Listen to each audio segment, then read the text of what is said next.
it gets to just pull it up uncomfortably close to where, like, if you pucker your lips, you're going to give it a little peck. Yeah. That'll probably be good. It covers my face. Yeah, that works. All right. But yeah, I got you. So, I won't have you restate it, but I'll summarize. You said that, in ordination in and of itself, the way we kind of do it, like we have man-made ways of doing that and keeping record of that, but really it's just kind of like, are you in the eyes of God? Yeah, basically a church is just, if you get ordained by a church, that church is saying, hey, we stand behind this guy and his doctrine and his gospel and the way he preaches, and he's preaching the way that we believe at our church, and we stand by. So if, other people call and ask you to fill in, they can look back at your church and see what you got going on. Is it still doing it? No, you're good, bro. I'm keeping my eye on it. I don't know what it is about my voice and yours. I think it's just where yours is deeper. You probably just have more testosterone. But you see where it peaks on mine? It's got the yellow peak. Yours has a yellow peak, but if you watch as you talk, yours doesn't typically travel as high as mine. It don't get anywhere near that peak. It's okay. It's all good though. It's all good. My yellow one went away. We'll make it work, man. I promise. The way it's set up right now, it's good. But yeah. So, I mean, you had already been here, so the podcast has moved here. This will be the second one that I've done. No, the third. Yours would have been the first. Now the third. Yeah, I've done it. You look so uncomfortable right now. It's okay, man. We'll make it work. I don't know, man. Like, I want you to. I'm good. To relax. All right. I'm good. All right, we'll figure it out. But yeah. So, I feel like let's start with your journey to. Okay. And to make it easy for you to be more your genuine, not that you're not your genuine. I want you to feel comfortable about being as honest as you comfortably can be. And so, like, I will tell the story about when I was running the other day and the diesel truck came by me and blew black smoke on it, and so I turned around and just cussed them out. Yeah. I gave a hand gesture too. I'm not making light of it. I'm not saying that's okay. I'm just saying at the end of the day, I'm human. Yeah. And I don't want you to feel like you have to church up your story. No, I got you. Yeah. So my testimony, and we'll try to break it down in parts as it pertains to the Guatemala trip. But, I grew up in church. Dad has been the pastor at Monroe Baptist now for 26 years, I think, somewhere around in there. But he was the pastor at New Hope Baptist Church for 6 years. So from when I was born to when I was 6, we were at that church. And then about the time, a little bit after Emma was born, was when we moved to Monroe Baptist. Been there ever since. And, you hear a lot about PKs, pastors' kids, and it's interesting growing up as a pastor's kid, because you don't necessarily feel like there's more eyes on you, but you do kind of feel like, oh, well, my dad's a pastor, I'm supposed to be a good, faithful Christian. And the hardest thing about growing up as a pastor's kid is oftentimes it's hard to distinguish your faith from their faith. I look at my dad, and he one of the most, if not the most faithful Christian I know, in the way that he serves the Lord and he serves the church. And, you have that amazing role model. And it is kind of hard to think that, am I supposed to live up to that? How do I live up to that? How do I fit inside that shadow? And it took me several years to kind of realize that, like, I'm not in that shadow. I have to have my own relationship with God. I have to have my own faith, do things my own way for the church and for whatever it is that God calls me to. And, I truly believe when I was 12, I found the Lord. We were having a fall revival, and most people know this guy, Brett Miles. He always comes down and does a great job. He was preaching, and, I can remember going to revival every night and never really had an urgency of conviction or of like an overwhelming expression of I'm lost and going to hell. But I can remember, there were moments of just being uncomfortable during the invitation, kind of questioning and wondering some things. But, I can remember present at the whole revival was my great grandma and my great grandpa. And, my great grandpa, Stone McQuarrie, who's where my middle name comes from, he was kind of the patriarch of the family in a way. He's the kind of the person that got everybody in the church when he come home from the war. He found God in the war in a foxhole. Came home, he was like, we've got to be in church.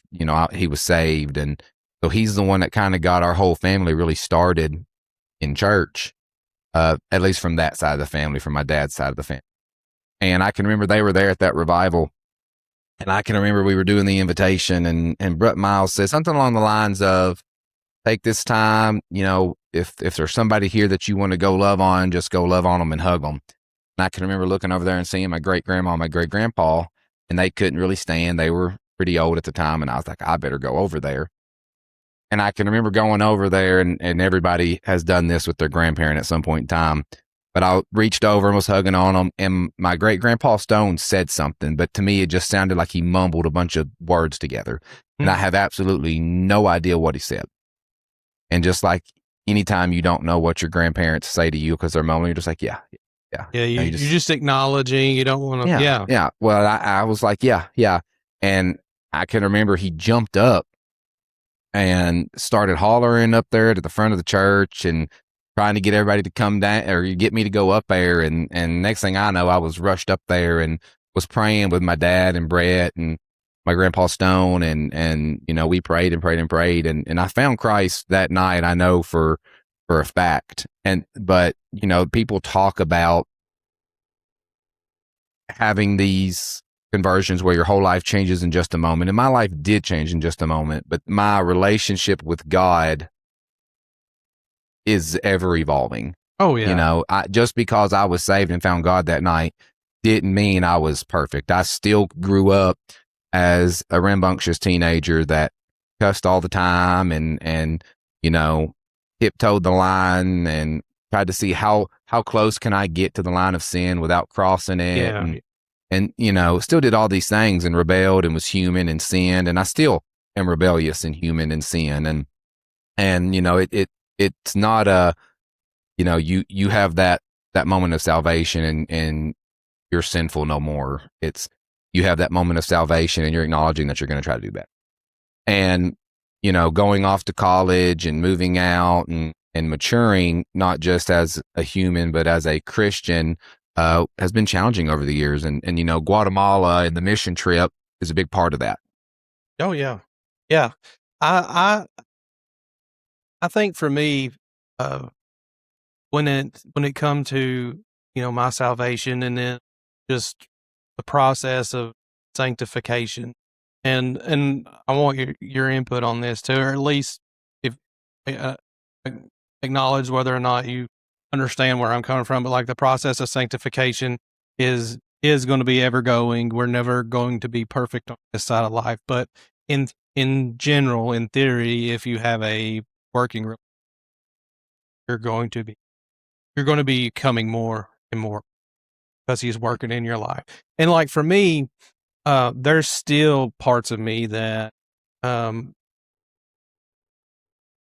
don't want to go as far as saying intentionally, because I think like I am at a part of my life where when I sin, it's not like I have conjured up this idea and I know it's wrong and I'm going to go do it all willy-nilly, where for me it's more like reactive instead of proactive. Now, I'm not going to say that there's not an awareness of I'm getting into trouble ahead of time. I still have that, but it was like with the truck the other day, like I made the decision to respond the way I did, but I'm going to acknowledge that it was on an instinctual level, and I can go back and look like I don't want to act now. Yeah. Most of the time I don't, but sometimes I do. Mm-hmm. And so I think it's very genuine. I think a genuine relationship with Jesus, you're going to be more and more Christ-like. And I don't know if you've had this experience. I was telling Stephen, I remember being in 5th grade after I had given my life to Jesus. We were at Beta Club in Louisville, and we were cussing, and I had this nagging in the back of my mind. Need to not do that. Yeah. But I would still choose Oh yeah. to do I it, mean, you know. But that's like that young or ignorant, you yep. know. We're Yeah, I very mean, you ignorant. got to mature, and you're maturing not just as a human, but you're maturing as a Christian. The more you learn about Scripture, the more you learn about the world and how those things come together and intertwine, the more you mature as both, you know, a man and a Christian. And I mean, we are never perfect, right? Right. And to say we're made perfect by Christ. Like, I will never be perfect until this earthly body dies. And only then, when I am able to be, you know, reunited with God in heaven, will I ever be perfect. Right. That's only through the blood of Christ. Absolutely. You know, so just trying to be more Christ-like and understand the scriptures in this world and how we're supposed to be in it, part of the process. Yeah. You know, and you can see it all through the Bible. I mean, Peter Yeah. was in and out all the time. Paul wasn't a perfect person. He had his issues all the time. And, you know, Paul and Barnabas got in their big fight during the end of that first missionary journey. Yeah, man. I forget about those types of things because, like, I will beat myself up too sometimes, and I'll will, you know, look at Peter and stuff like that, but I'll be like, well, he denied Jesus 3 times before, you know, before Jesus died and before Pentecost and all that stuff. Oh, yeah. It was like, was he really a Christian? Is that really a Christian experience? But then it's like, you talk about two well-versed missionaries, Paul and Barnabas, Yep. having a huge falling out, you know, and then Peter again at, I forgot where they were, but he separated himself from The Gentiles. Yeah. And, you know. Paul called him out on it. Yeah, dude. Yeah. Yeah. And so it's like, okay, like, I'm not going to sit here and excuse my sin, but I'm not going to just perpetually beat the crap out of Yeah. I mean, you know, either. you gotta learn from it, and you gotta grow. And another one that a lot of people, I don't think, kind of relate to the same growing experience is in the Old Testament. You have Jacob, Yes. who later became, you know, Israel. And a lot of people refer to him as the Christian with a limp. Yeah. And Jacob's story is very interesting because, you know, there was twins. I'm going to try not to mess up the genealogy, but there was twins, and Esau was born first. Mm. And, you know, the birthright's always supposed to be given to the firstborn, and Jacob tricks Esau into giving him his birthright. And then he tricks his dad into giving him, you know, his inheritance early. And, you know, Jacob, the name Jacob translates to heel grabber. Yeah. You know, trickster, because he came out holding the heel of Esau, and he's known as a trickster and a liar and a thief. He takes all this stuff, and he, you know, is taking his 2 wives, and, you know, they're leaving and they're traveling, and, you know, he sends his family across the river. He camps out, and that's the famous story of, you know, fights with God. He has a dream.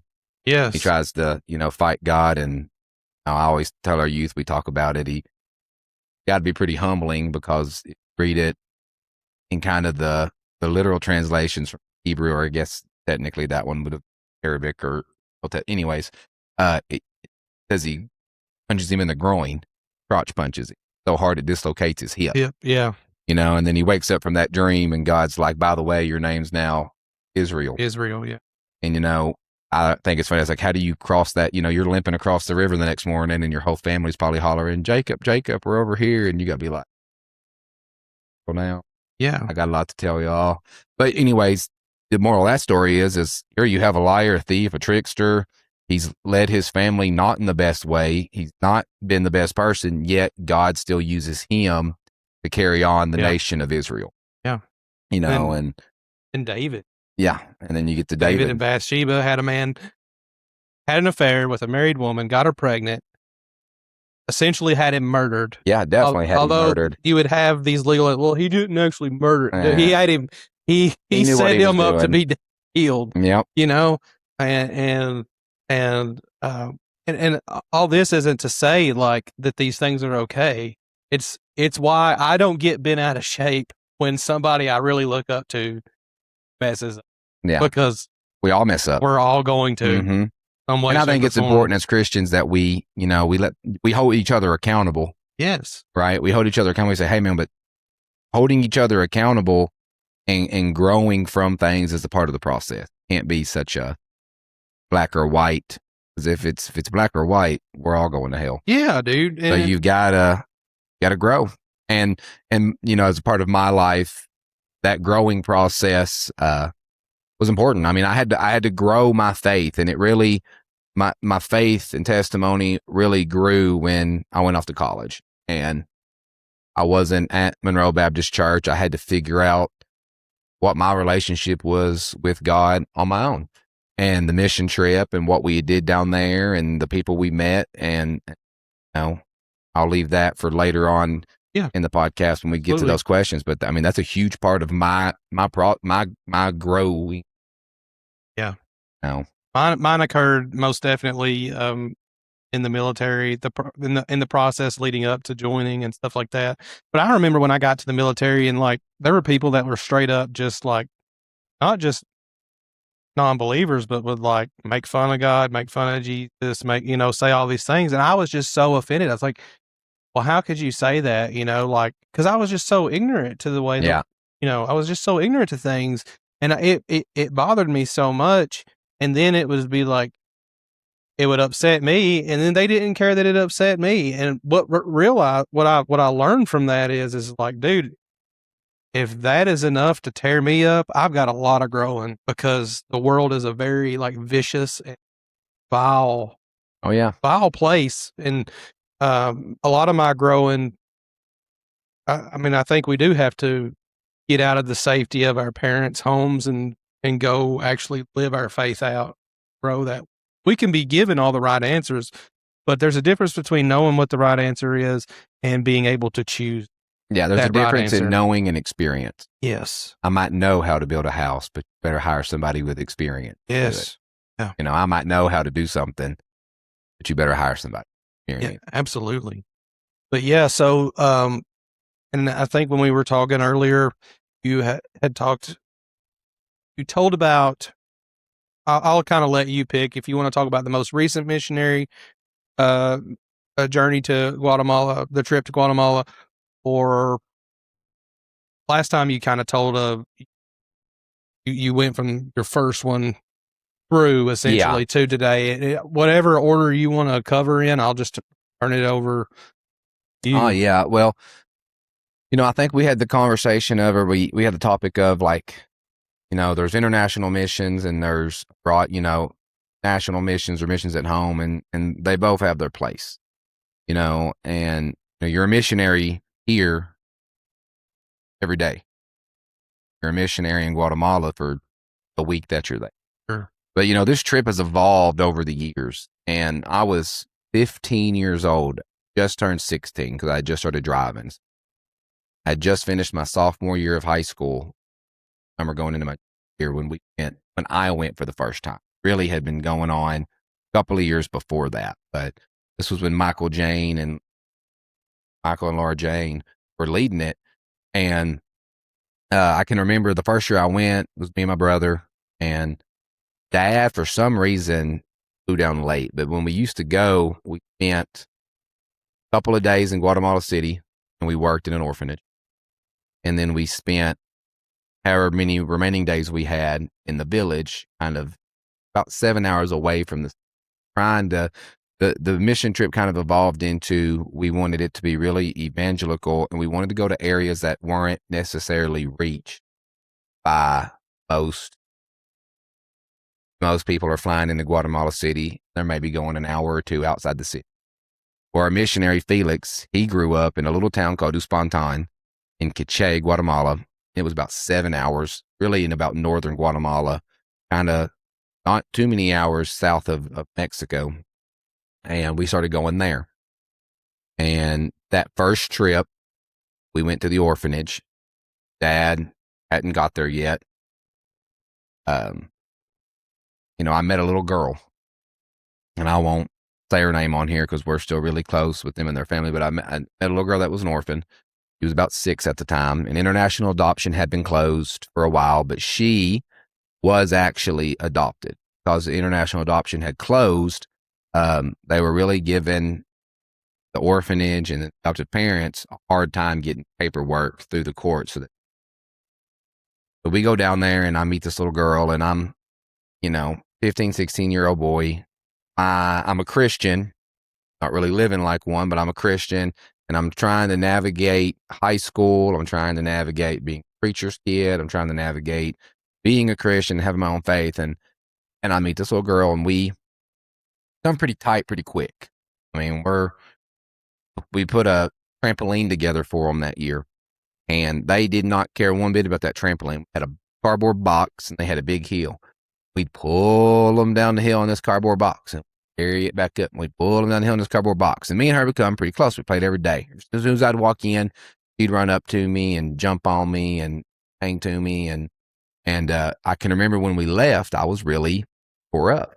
I was emotional over the fact that I was going to have to leave this little girl in Guatemala, and she didn't have the same family I. That was hard on me.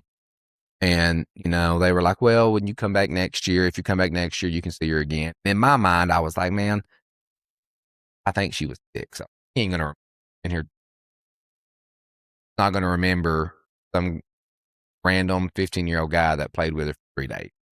And I can remember we left the orphanage, and I was sad and crying, and we come home, and I think, had sent some stuff over Christmas. So I'd sent her like a Christmas present, because I wanted her to have something at Christmas, and went back that next year. I can remember we had been they were at school. We had been working in the orphanage, and I was sitting there, and all the kids come in from school, and all they want, blah, blah, blah. And I turn around, and she walks in the door and immediately makes eye contact. She just runs in front of them. Yeah, man. And I can remember bawling my eyes out because I couldn't, and it just go to show me that they talk about, Jesus love. The way we love and the way that we experience love is only because of the fact that God loved. We inherently understand love because of the love of our Creator. Okay. And I was just like, man, this is genuine. 3 days is all I spent with her, and she remembered me and decided to sing. I walked back in that orphanage, and this carried on about 4 or 5 years. And, I graduated high school, the Western, and when those first couple years in college, I really struggled with my faith. I really struggled with being out of my mom and dad's house. And at Western, I wasn't known as a preacher's kid. And nobody, you kind of make a name for yourself, or, you were free to kind of do and make life whatever you wanted it to. And I was veering away. I was really tiptoeing that line of seeing, okay, not only was I seeing how close I could get to the line, but how far could I overstep it? You'll be right with God, and without derailing your my entire life. Yeah. And, and I can remember we went, and on the trip, somebody went with us one year, and we got really close. And when we come back home, we stayed really close. And that was a big part of me getting back on the right track. That person held me accountable. That person helped encourage me to get back to doing the right things. And then, so that went on for a couple of years, and then that person kind of phased out of my life. And I can remember kind of having a tough time with trying to figure out exactly what I was going to do. And I can remember I got a phone call from a friend that was in Guatemala on a medical trip, and they worked in the same orphanage. And over this time span, we had continued to send gifts to this little girl. Everybody in my family knew who she was. At this point, my mom and my sisters were going. They knew who she was. I mean, we went every year, and a big part of the trip for us was going to the orphanage and catching up and seeing her. And got a phone call from a friend, and he was like, "Man, I need to let you know something." And I was like, "Well, what's that?" Like, we're here working at the orphanage. The owner of the orphanage, the person that was working it, has informed me that her paperwork is through the courts home. And in America, we take so much for granted, but I can't put into words how guilty I felt as a kid that was experiencing college in the United States of America, from a loving family, from a home, that I grew up with. I had all these things. You don't want to say this, but I was tore up at the fact that she was going home. Here I was, sad or tore up or upset that this girl that's lived as an orphan her whole life is getting to go be with her family. I felt very guilty, and I felt very conflicted. And he was like, "I don't know if she's going to be here in June. There's a good chance that she'll be on, and you're never going to see her." And I've shared this with my youth at church, and we've talked about the power of prayer. And a lot of times I feel like Christian prayer is like, that's we can all pray, like we talk about prayer or think about prayer as, something that isn't very powerful. But I tell our youth, I was like, guys, prayer is one of the most powerful things we get. Sure. And I challenge our youth to be specific in prayer. Oftentimes we fall into routinely praying the same prayer. And we're not being specific. We're just saying general things that we've heard our grandparents and our parents pray for. And, we're not really, but I was like, I said, be intentional with prayer, and don't be afraid to be so intentional that when God answers those prayers, that God had to be the one to do that, because you were so specific. And I can remember I was living with my aunt and uncle that summer. I was in their basement, and I was really conflicted. And I prayed to God, and I was like, "God, if there's any way possible, like, not only do I want to say bye, but I want to meet her. I want to see who she is." And you got to think, I don't know where they're from. Guatemala is 900 miles, 800 miles away. And there's 365 days in a year. It needed to work out such that they were in Guatemala City the same time we were in Guatemala City, and they were going to be picking her up from the orphanage the same time that we just happened to be picking her up from the orphanage. And in my opinion, there can only be so many coincidences before it becomes intervention, and God has to step in there somewhere. Sure. And you fast forward to that trip, and we get there, and that trip was a little different in the fact that normally we did the orphanage in the beginning. We did the village at the end. Well, we flipped them. We were going to do the village at the beginning and the orphanage at the end. When we get there, and the gift I had brought her that year was a Bible, because we figured that it was going to be the last year. We had her a Bible, a nice Bible that she could, take with her to her new family. That way, didn't know anything about them, but at least she'd have a Bible. And I wrote a little message, put my number in there. We went to the village and we did our thing, and we come back that night. And the next day we were scheduled to go to the orphanage. And I can remember my mom and my dad were sitting at the table with our missionary. "John, we need you to come over here for a minute." And I walk over there, and this is where I'll probably start to get emotional. And we sit down, and Mom's like, "We need to let you know that when we go to the orphanage tomorrow, she's not going to be." I kind of take a deep breath, and I'm kind of like, yeah, this is what I expected. And Why? just because I assumed that she was with her family. This was not supposed to work on my time. It was supposed to work on God's time, or, and their family's time. And I did not expect God to come through like he was about to come through. Like, almost like when you say you expect it to work on God's time, I feel like there was at least a small hint God's timing has like a poetic undertone. Not that it does now, but maybe at not that point in time. pessimistic, but that I realized that like what I was asking was very selfish. Okay.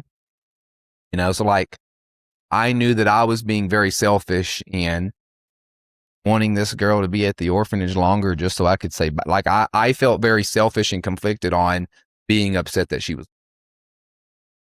So in my mind, I was like, you're a terrible person and, should be happy that she's going home. And I was happy, but I'm also human. Talked about that. Can I pause you? Uh-huh.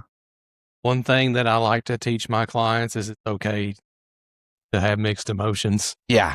And I did. I was very conflicted. And I can remember I kind of put my head down and I was like, okay. And Mom's like, but she was supposed to go home the day we landed, which already I was like, what? Like, so she was there. I just barely missed her, and I was like, okay. And she's like, but they were going to bring her by. But apparently we landed and somehow in her room at the orphanage where she stayed, she had all the stuff he had sent her. And one of those things was a framed picture. Her parents was like looking at all this stuff and they just asked, they said, who has been taking care of her? Like who has been, and she explained to them what was going on. And I reckon her mom looked at her dad and said, we cannot go. And I think the person was like, they're actually scheduled to be here in a couple of days or whatever. I think they land. Like she knew when we got there. She was like, they're here now, blah, blah, blah. And she's like, we can't go. We got to meet these people.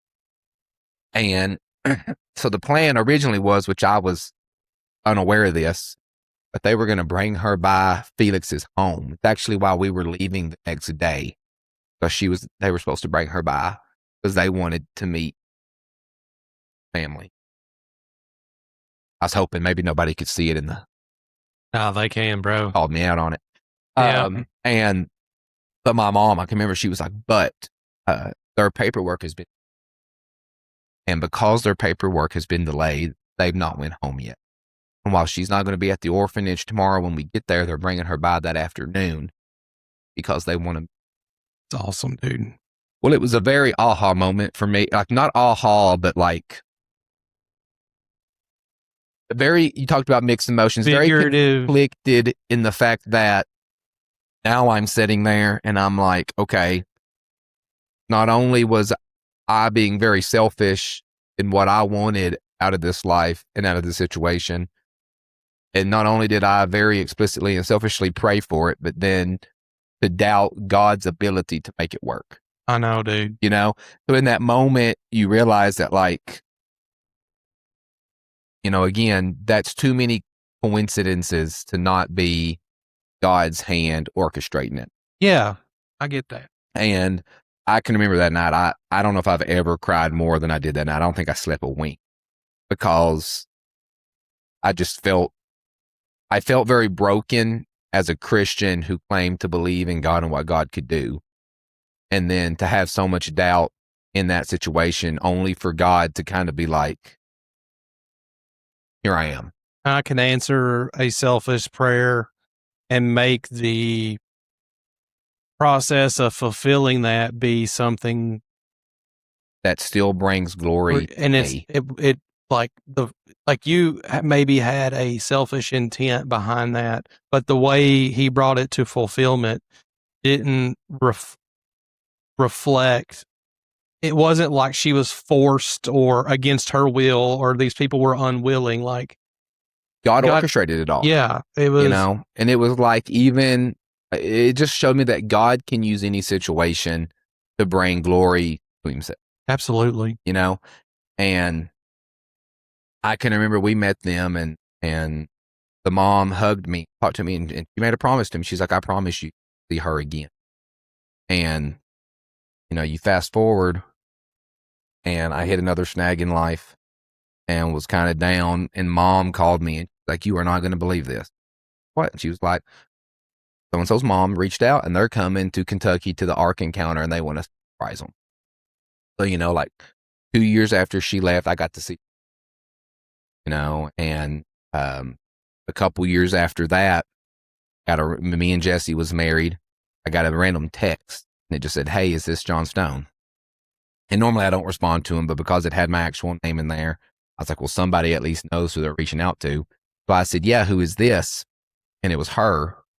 And she said, "I found this number in the Bible and I'm thinking that was 10 years ago. She goes, and I wanted to see if it was still the same number. Yeah. So I don't text her often, but we do text periodically. I try to keep a respectful boundary between her and her family. And, we're friends with them on Facebook. And I've got to watch her grow up with her new family. We still stay in contact and send, she graduated college last year and I got a graduation card, and she used to send us fundraisers, and I would send her some money for her fundraiser. And I still got to be a part of her life even now, even today. And to me, that all started from this mission trip. And it was this mission trip as a young youth that helped me grow into, I don't want to say a better Christian, but definitely a more faithful Christian. Sure. I can, even in times when I start to doubt God, I can look back to my past experiences, to my testimony. I can be like, no, I know what God can do. Like I've seen, like he's showed me what he's capable of doing. And that gives me the faith and the maturity to hold fast onto my faith.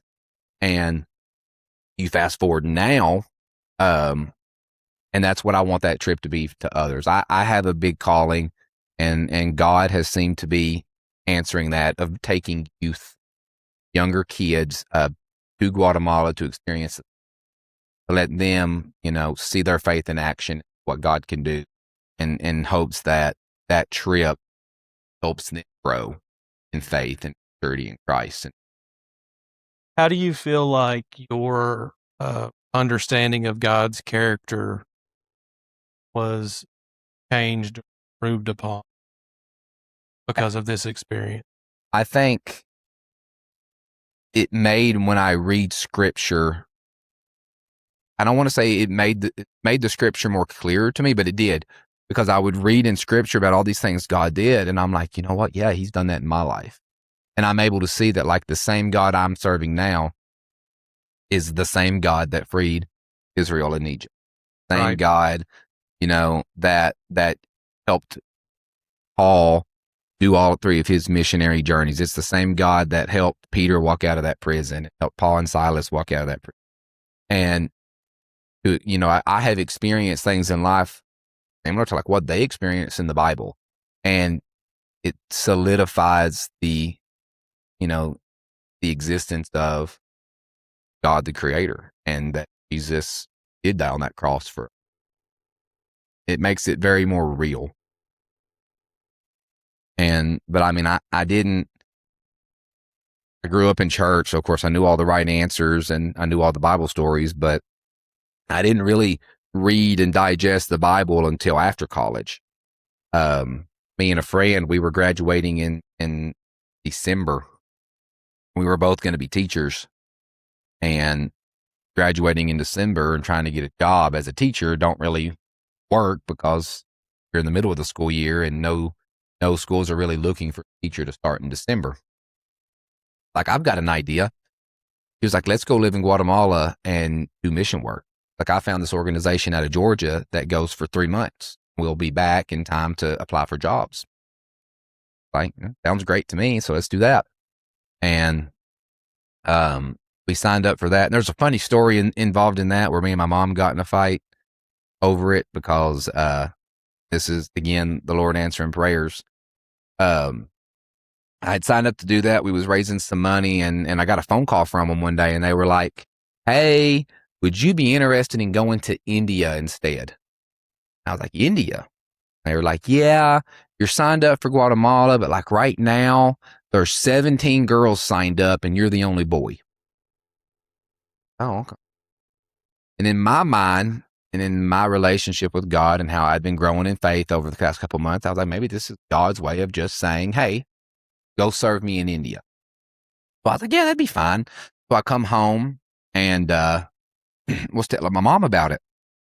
And you got to know my mom, she's a Lions, but people in Tompkins will know what that means, but can be stubborn as a mule. And I was telling her about it, and she was like, don't know about that. I said, what do you mean you don't know? She goes, I don't know about you going supposed to go to Guatemala. And I was like, well, I mean, I'll go to India if that's where the Lord sends me. And she's like, no.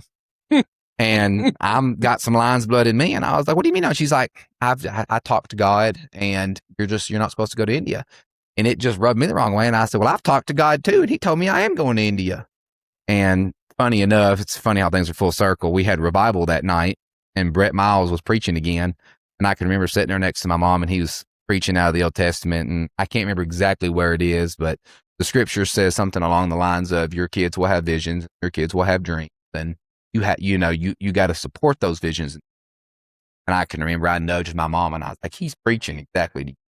Yeah. And she's like, blah, blah, blah, blah. And we continued to argue more about it. And he was like, well, I just want you to know that I'm going to pray about it. You're going to go to Guatemala.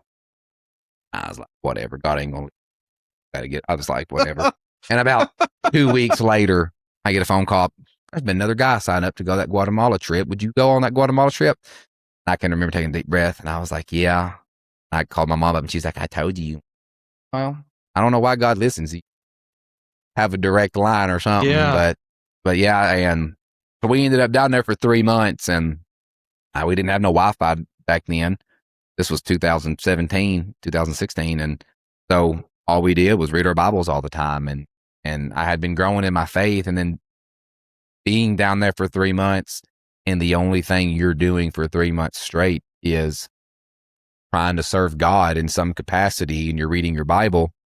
I was able to really read these scriptures and it was just like I was seeing my God in the Bible and the God I was serving in the Bible. And, to me, that was a big part. And then, I was in that odd stage of life at that point where I was like, okay, what do I do when I get home? Because I'm no longer going to be a student. I'm going to start a full-time job, hopefully. And we had these people with our organization that would fly down and walk us through things and check in on us. And we was nearing the end of the trip. And one of the things they asked us to do was like, okay, we want you guys to make a dream list. And they said, this isn't a dream list, like write down what you're dreaming, but like, what do you dream for your life? What do you want God to do for your life? 10 things. And I was like, okay, well that, the first couple were really easy for me. I want to, teach in a community where I can serve God. I want to start a family. I want to find a church. And then, you start throwing in some other things in there. And I can remember it was like the 4th or 5th bullet. I wrote down that I want to not only have kids in my classroom, but I want to have them in church. And I want to bring youth to Guatemala. Like to me, that was a person where I want to do this. Don't know if it's in God's plan. Don't know anything about it, but this is what I want to do. I want to bring youth to Guatemala so they can experience this the way I have experienced. And then, you write down some other just crazy things to fill out the rest of your list. And I still have that journal. And, I started teaching. We come home that summer and I'm job searching. Again, this is a God thing. I'm putting in all these different job applications. Monroe was hiring and mom's like, well, you should put in out here. And I didn't really want to. I had told myself that I really wanted to go not in Monroe County, not because I didn't like Monroe County school systems, but because if I taught here, everybody knew I was. And I felt like it didn't matter if I was good or bad. It was going to be, well, that's Derek and Stacy's boy. That's Derek and Stacy. You weren't your own person kind of thing. And I wanted to go out. And if I was a bad teacher, I wanted them to say, you're a bad teacher. Or if I was a good teacher, I wanted to make it on my own and not have my name and who my family was have anything to do with it. So I can remember I lied to my mom over this, but I went and put in an application at Joe Harrison Carter and I interviewed and, I didn't get it. And I had put in some interviews some other places. And mom was like, well, did you not put in for TES or for the middle school? And I lied to her. I said, Mom, I thought when I just put my application in for one, it put them in for all the ones I could, sinful person, straight up lied to her on that. But I had applied at Franklin Simpson. I had applied like Barron County and Glasgow. And if I'm being honest, Franklin Simpson was a little further than where I wanted to go. And I went and I interviewed, and I thought the interview went well, but I was really doing it just to try to get some I didn't even make it back to the Cumberland Parkway, and they called me and they offered me the job. This was on like a Tuesday or a Monday. Dang. And I knew I had some other job applications out, and I was like, well, can I have till time? And I said, yeah, we'll call you on Thursday, and you can see. And I was like, well, okay. And really what I was doing was I was just trying to see if these other schools would call me. And I was like, if I went down there and did this interview, got a job on my first go, like I bet I could get other offers. If I could just get an interview. They called me. Franklin Simpson called me on Thursday, and I was like, man, I really just don't know. I said, can I have till tomorrow? They're like, yeah, you can have till tomorrow. The Friday rolls around and and I told myself if I could just schedule another interview, then I would bet on myself. And the reason I was worried about it was because we were getting ready to go back to Guatemala with Monroe Missions. And I was afraid while I was gone, because I was going to be gone for not just 10 days, because Monroe Missions was going, but we had a church out of Salina that was also going. So I was going to be down there I was going with both groups. I was like, man, I'm going to come back and there's not going to be any jobs left if I don't get it before I go. So Friday rolls around. And again, my mom's involved in every one of these stories. And are you a mama's boy? I guess so. I don't know. I guess so. I think me and my mom just fight more than me and dad. So she ends up being in more of my stories. But okay, we were sitting up at the house and he's like, what are you going to do? And I was like, I'm going to tell him. Mom didn't want me to go to Franklin Simpson. He wanted me to stay close to. And I was like, I think I'm going to tell him no. I said, I'm going to tell him no. I'm just going to bet on myself. The Lord will take care of it. I'm just going to tell him no. And I felt very confident, and that's what God wanted me to do. So I walked outside of our house. I called the principal up. Going to tell him no, and he doesn't answer. So I up and I'm walking back in the house, and I make it to about the door. My phone rings, and they're calling me back. I answer it, and I walk down there, and we have some small chit chat there before. And he's like, well, have you decided what it is you want to do? Yeah. And before I could say all out the words on, I'm going to pass, I'm going to try to get something closer to home, I heard a voice say the word go. And this sounds really funny, but I can remember being in the yard, and I looked around, he was like, are you there? And I was like, yeah, I'm here. And then I heard it again, go. And I don't know what, it sounded just audible to me. Like I could literally hear someone saying go. And I was like, yeah. I was like, yeah, I'm coming. I'm gonna come teach at Franklin Simpson. And he's like, that's awesome, blah, blah, blah. And we kind of finished the phone. I can remember I sat out there for a little bit longer, like, what have I just done? Right. Like that's, and I can remember I walked inside, and I love my mom to death. She's animated. And I can't remember what she was doing. She was doing something in the kitchen, and she said, well, how'd they take it? Well, I told him yes. He was like, what? You were supposed to tell him no. And I was like, Mom, I don't know anything to tell you other than I heard God say go. And I don't know what to tell you. Like, I was calling to tell him no, and it was just like God was like, go. And I mean, the rest of that story is history. I wasn't teaching for a month, and I met my now wife, Jessie. Yeah. So the Lord definitely knew I was supposed to end up in Franklin Simpson. Jessie dated 2 years and got married, and we joined our church that we are absolutely in love with, and the church takes such good care of us and the boys. Mom now, and she's like, the Lord knew you were supposed to be. Like it was very evident once I got there that the Lord had worked it out that I would be in Franklin Simpson. But I can remember I was teaching, and you fast forward now to this was about 4 years ago.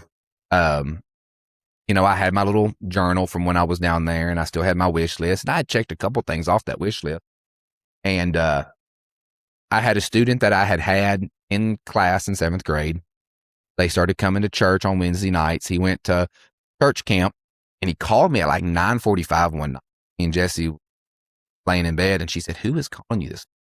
I don't know. And I answered it. Of course, it was him. and he was all fired up. He had found the Lord. He had just got saved while he was at camp, and he was like, I'm supposed to go on an international mission trip. I'm going to go with you to Guatemala. And I was like, that sounds great. Of course, I knew his mom and his dad. And I was like, that sounds great, buddy. And I can remember hanging up and I looked at Jesse and I was like, I don't think go to Guatemala, but we'll see. And he never veered from that. He was dead set on that. And his parents never once even questioned it. They have let him go with me for 4 years now. He'll be a senior this year. But he come down there and I got emotional on that trip, having him down there. And I shared with our group, I was like, I had my journal with me on that trip. And I was like, I told the Lord I wanted to bring youth down here. Here I am with a student that I taught in 7th grade that I now work with in church. And like I wrote it down as my dream. And the Lord fulfilled that. And at the moment, I checked it off. Like God answered another one of my dreams. And I think it's funny because you fast forward to this most recent trip. And this is what I told the group on our last night. Just because you check something off as complete doesn't mean God's done. Yeah. And return on investment. I guess so, because this year I didn't take just one, I took 4. Yeah. And of the 4, one of them I had in the same class that I had the other boy. I've coached him in football for now 4 years. He's come to our church for 2 or 3 years now. So I've worked with him on Wednesday nights, and he'll graduate this year. And he done tells me he's going back. And then took 2 girls. One I didn't get to have in class, but I've known her through school and through church. So we were pretty good. And then the other one goes to our church. I'm really close with her grandma and grandpa. And she moved down here in 8th grade. So I didn't have her in 7th grade. But now that I'm at the high school, I see her every day at the high school and every day at church. And, I took 4. And, I thought I had checked that off as being finished. And it just goes to show that, like, the Lord is going to find ways to do his will always. And what we might think is complete could just be the Lord getting started. Absolutely. And we've been going on this trip for 16. I've been going since 2011. Here it is, 2006. That's 15 years. And we missed 2 years because of COVID, I think. So, I've been going for 13 years, 12 years. And we might be thinking, okay, the Lord has checked this off. We're good, but it could just be getting started. The opportunity to continue to take people down there, they can live out their faith and experience God and what God can do. It, to me, is so rewarding. The Lord blesses me now. The Lord blessed me with the trip and using the trip to help mold me into who I am today. And now I have the blessing of kind of passing that on and encouraging others to come experience it too. And, the Lord is definitely not done with it. And if there's anybody that's interested, we're getting ready to go again next summer. I've had several from Franklin. I've got a real good buddy. He keeps asking me, how many can we take? How many can we take? And we can take however many you want to take. And I've got several that are very interested. And I said, push comes to shove, we'll make 2 or 3 teams. We'll have a whole month worth of mission work and evangelism work going on in Guatemala. And that'll be great. Yeah. And just kind of seeing what the Lord can do with it. He's definitely not done with it. And so that's kind of my story from being a preacher's kid at a young age and then going through my rebellious life to where I am today. And I'm still rebellious. I still make mistakes. But, the other day we're to the point now, the other day we were driving home and Jesse asked Cap, we're going home. And he said, no, I go to Guatemala, because he can't say it right. Right. But here I've got my little 4-year-old and he's like, I'm ready to go to Guatemala. Yeah, and now the Lord's not done with it. The Lord's blessed me and he blessed my family, and we hope to just be able to repay that in some minuscule way. Yeah. It got this thought in my head. It's like I think you would agree with this. It's like it's especially like when you're young as a person, but more especially young in faith. Um, it's easy to, like, I think we can sometimes view God as like this cosmic genie. We pray for this, something we really want, and He grants us that, and He's very gracious doing that, but that brings us joy. But I think what's awesome is when you are able to work that God has done in you, so that when what you're praying for and what brings you joy is actually in alignment with seeing His will. It's not just about what you want. Yeah. It's about like, um, it's not like He took that selfish prayer and He made something Yeah. He of made it something for of it. you. But now, not that you wouldn't still have selfish prayers. I just feel like you've probably grown to the place where the things that you pray for are probably going to be more in line with wanting God's will to be done Hmm. in and of itself. And that brings you that same joy as having that selfish prayer Yeah. answered. Does that make Yeah. I mean, my sense? prayer life has definitely I'm still selfish. developed. I don't want to come Yeah. Like across I'm still selfish, but like my confidence in prayer is now much, I mean, higher than like when you pray such specific prayers and you see God answer them, then your confidence in prayer just becomes better. You yes. just pray with more confidence and sincerity and intentionality, and you continue to see God do that. And people think Christianity, they think, and I think it's an American view. I don't necessarily know if other parts of the world view like this, but we almost over the years have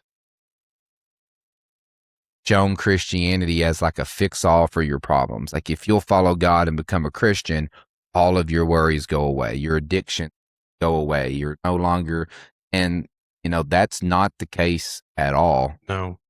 I mean, in all honesty, especially in America, if you follow Christianity, you're going to face scrutiny. You're going to face, people are going to question you now even more when you mess up because you're claiming to be this righteous Christian, and in a sense, it becomes more difficult. And I think personal experience, it becomes more difficult when you do experience tragedy, grief. Oh yeah. Because now you're Absolutely. wondering why. Me and Jesse was married a little over a year. We found out we were pregnant with our first baby, and called me one day. Got to go to the hospital. They want me to come in for an ultrasound. I had to leave school. Somebody had to come watch us. We had just started telling people we were having a baby. So excited, and they ushered us into this ultrasound.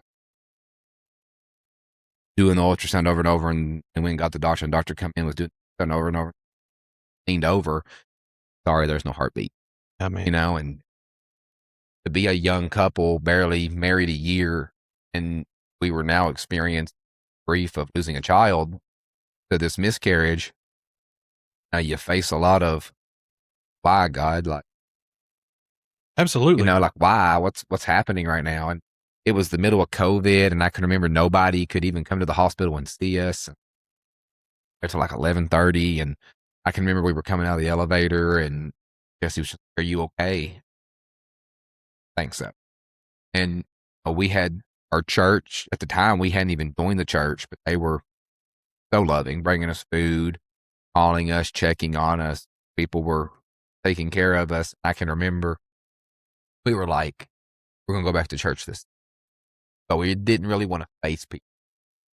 Everybody knew. I told everybody that in the very top left of our church. I mean, remember we had no idea because we hadn't been in a while, and again we hadn't joined. It was senior Sunday, so they opened up church with presentation for all the seniors in the church that were graduating, all their papers. And I'm just all in my tore up. And I can remember I leaned over to Jesse. That's brutal, And dude. sometimes I feel like she is a much better, I mean, not sometimes, I think she's a much better Christian. Because I leaned over to her and we don't have to sit there. It almost probably felt like a slap in the face to a like degree. it was really hard on me, and she's wiping tears from her face, and and you don't really understand what's going on. But I can remember through all the grief and all the misery, God being like, "I promise you, I promise you." No, and you fast forward now, and we have Cap, and we have Pepper, and we've now had friends that carriages, right? Loss of a child. Now, we didn't understand it at the time, but God was preparing us to be able to be support to me, right? Be able to help other parents get through it.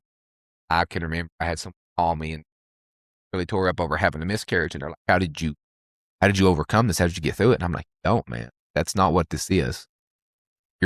You have to experience this grief. You have to experience this mourning. God is using this for something, and it doesn't get not gonna just wake up one day and it's gone. It's part of you.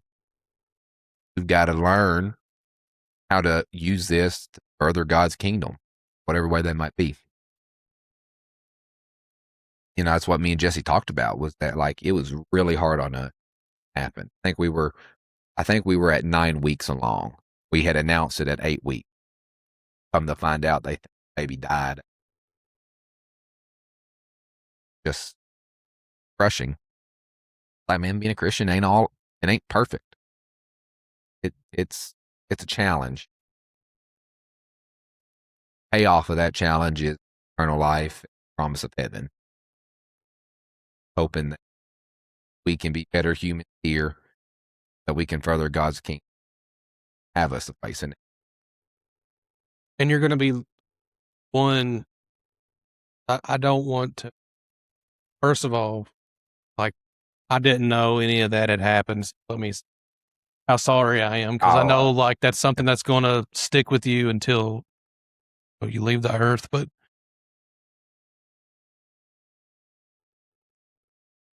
I think it gets tougher because you make an enemy of someone that didn't care that you were ignorant. Yeah. The devil. Yeah. Aren't picking up what I'm putting down. But then two, you're no longer facing the things that you face by yourself. Yeah. And you're loved by someone that loves you in a way that you've never been loved, that you can't fathom how much he loves you. And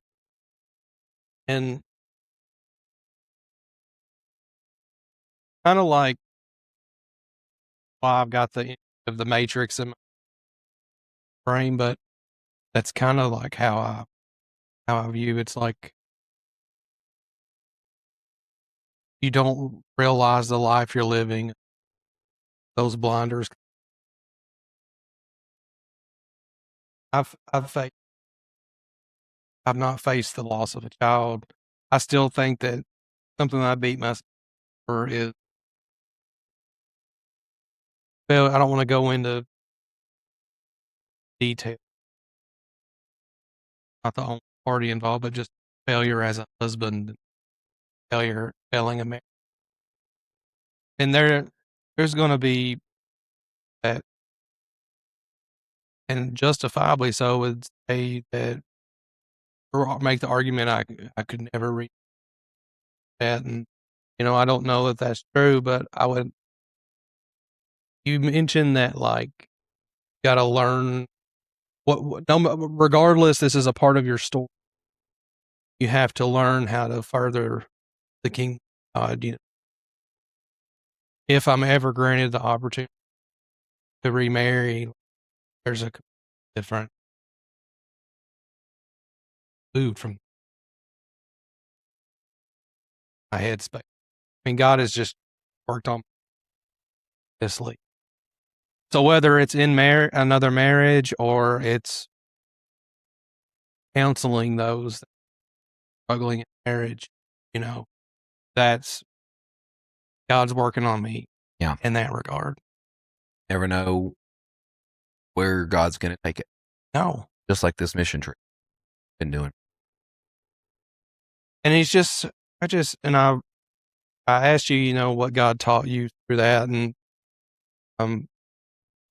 you mentioned reading in scripture, like understanding that that's the same God that's working in your life now. And what God is teaching me is like the definition of grace, because I mean, I did go from being a very spoiled, bratty kid to working really hard and trying to earn everything, earn my, and I'm grateful for that. But the paradox for me is that with God, I can never, ever, ever be good enough, do enough, work hard enough, and you never earn your keep. I can't earn my keep. And so the odd challenge for me is just accepting his goodness. Like there's not a catch to it. Like he's not waiting for the other he's not waiting for me to mess up and then be like, oh, taking this back. Yeah. You know what I'm saying? Mm-hmm. And if it's in First Peter, it says your inheritance is incorruptible and undefiled, yeah, can't be corrupted. Yeah. Once you have that inheritance, you have it. Yeah. And I just, I'm so thankful because I'm at a place now, I'm in the headspace right now where I can say that no matter what happens in my life, I know control and I know, okay, now I can say that because I'm in headspace right now. Times that I'm not in that headspace. It's a brutal place to be. But I know that even though I might be out of this, doesn't change anything but what God is, or who God is. Yeah. That makes sense. I don't know if you agree with that or not. No, I mean, yeah, 100%. The Christians all the time that are just, they're in a different moment, different season of their faith, and that season affects them different ways, and they have to get through that season to, feel like they're experiencing God again, experiencing His blessing. That's again a part of being a Christian, because it's not always going to be perfect. Now, and you can fail. It's not an excuse to go out and fail. Yeah, you can fail. You're going to fail, and God is going to be there. Yeah, you're going to fail. What we do ever since Adam and Eve in chapter 3 of Genesis, everyone's going to fail from then on out. I wish I almost had this same conversation, but it's like I can tell people when they're being too hard on themselves. They're experiencing a lot of shame for things that they've done. They're becoming aware of the gravity of their choices and things like that. And I can tell them that it matters. Yes, that doing the wrong thing and sinning matters. God, but God is not. God knows you're a human. Like what you've done is human, and He knows that. He died because you can't do it on your own, and you don't have to keep living in that shame. Yeah. But I am the exception to my own us quite often. Oh yeah. So yeah, I mean, it's an ever growing Christianity. Your relationship with Jesus never stops evolving and growing. Yeah. I mean, you're going to be 85, 90 years old, Lord willing, and you're going to be experiencing God different in that season of life than you do in your 30s and your 40s. And it's all of those experiences that, that to me, they show us God's will and God's ability on earth. Everybody that's a Christian gets to experience their own relationship with God through testimony is very powerful. I tell my youth all the time, you should read your Bible from front cover to cover. You should read that Bible. But there is not a story in that Bible that should mean more to you than your own story with God. Yeah. Your testimony is your proof that God saved your life, that your God is real. And if you don't know what your testimony is, if you don't know when and how, then you need to be thinking about that. Like, what is my relationship with God then? Because your experience with God is the most real thing you have. Right. And it's important that you know it. It's the fifth gospel. Yeah. I mean, that's your story. Yeah. You know, we have the Bible. It is complete. It is perfect. But the Bible, nowhere in the Bible does it say John Stone then traveled to Guatemala and experienced God answer prayers. Like that's my story. That's my testimony. Very powerful. Just like your testimony should be very powerful to you. And it's still being written. Yeah. You know, like your testimony doesn't end there. No, I'm sure as Cap grows up, I'm going to say, well, and then, you know, Cap went on his first mission trip down there. And Jesse's talking about, Jesse has yet to get to go on the mission trip. And he was going to go the year COVID happened and she didn't get to go. And then we started having our kids and our family, so she ain't got to go yet. But he's pretty fired up. I think there's a good chance she goes next year. Yeah. He's going to find someone to watch these two boys so that down there. Good man. He's excited about it. I need to go on a mission. But I had this thought come in my head. Like, I remember when I read the Bible over, I was so proud of myself. I'm just like, dude, to think that me reading the Bible from cover to cover is the purpose of that is to me announce it to Facebook. Yeah. No. And like now it's like, no, like, okay, but what did you learn? And this is just God's grace working in me right now. And it's like, okay, you know that how you handled that was wrong and you would handle it this way now. Congratulations. You've just experienced a tiny bit of sanctification. Yeah. You know, that's actually growth. Like give yourself a little bit of credit for that, you know? Yeah. So. And finding ways to trust God in the minute parts of life. Yeah. No. Man, I appreciate you coming back and it's been fun. Resorted out, and I think it's been very good. And gave me a reason to come check on old Derek. He got that pacemaker put in. I know. So everybody in Tompkinsville has been reaching out to him. Do you want to put him on blast right now or anything? Or? I mean, I don't know if there's nothing to blast. He's doing actually pretty good. Yeah. He bounced back from, I mean. What does he need to do? Does he need to just slow down? Like, what's messing him up? There's and I don't want to read his business, but okay, fair enough. There's a muscle in the heart that wasn't doing its job. And that was causing the problems. So the pacemaker is just going to force the muscle to do its job, you know. So does he have an excuse to say he's tired now, or he's got more energy? Got more energy. Yeah. So he's about to be. Yeah. The muscle was keeping his heartbeat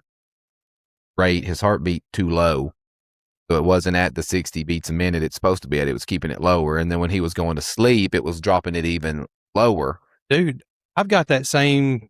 Probably bradycardia, I think is what it's called. Yeah. Because mine will drop down, like if I'm just chilling, mine's at like 45, 50 beats per minute. Mm-hmm. When I sleep, it gets down into the low 30s. Yeah. So they were like, oh, that's not good. So they put that pacemaker in and it's just going to keep his heart at 60. So been telling me it's kind of hard to sleep. He says, I'm not tired anymore. It's kind of hard to sleep. But he's doing a lot better. He's getting around a lot good. He's been very blessed with everybody reaching out to him. I think he's been very touched by everybody checking in on him and calling him. So, but he's good. All right. Big man is up and at it. All right. Well, dude, I appreciate you coming out. We'll get you out of here so you can go check. Have you already checked on him or you? Oh yeah. I went and had lunch with him before I come here, and then we got football practice tonight. So I'll head from here to football practice. Well, be safe traveling. We'll do it to it. Take care, man. All right. Sounds great.